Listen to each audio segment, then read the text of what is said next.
দেখুন বন্ধুরা, প্রচুর বাগানে টমেটো গাছ হয়েছে। গাছগুলো তো শুয়ে গিয়েছিল, খুব সুন্দরভাবে বেঁধে দিয়েছি। গাছ ভর্তি কাঁচা টমেটো, আর এই টমেটোর রেসিপি আজকে আপনাদেরকে শেয়ার করব। আজকে চিংড়ি মাছ দিয়ে এই কাঁচা টমেটোমের ঝাল দারুণ খেতে হয় বন্ধুরা, আপনারা বানিয়ে খেয়ে দেখবেন। আর টমেটো দেখুন কত হয়েছে, একদম থোকা থোকা টমেটো। নমস্কার বন্ধুরা, রূপার রান্নাঘর উইথ ভিলেজ ফুডের তরফে আপনাদের সকলকে রইল অনেক স্বাগত। যে যেখান থেকে ভিডিওটা দেখছো তাদের সকলকে রইল অনেক ভালোবাসা, বড়দের রইল অনেক প্রণাম।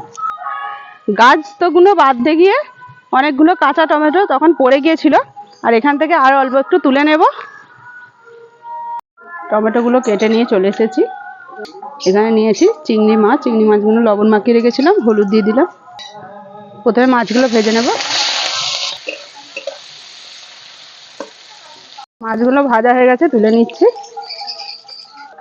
এই তেলে দিয়ে দিচ্ছি পেঁয়াজ কুচি, দিয়ে দিচ্ছি হাফ চামচ রসুন বাটা।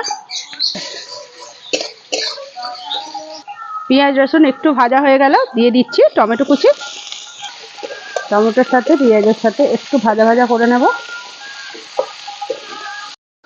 টমেটোগুলো একটু ভাজা ভাজা হয়ে গেছে, দিয়ে দিচ্ছি লবণ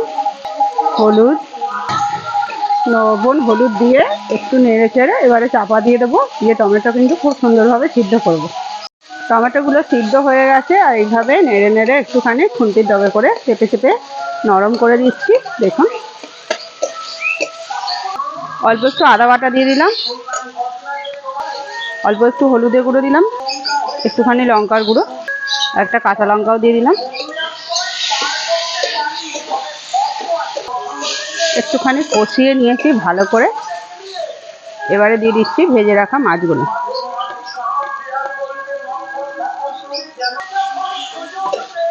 ভালোভাবে মাছের সাথে একটু কষিয়ে নিচ্ছি।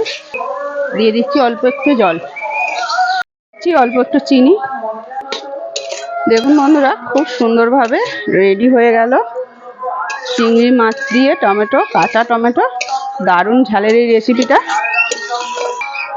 এবারে আমি নামিয়ে নিচ্ছি।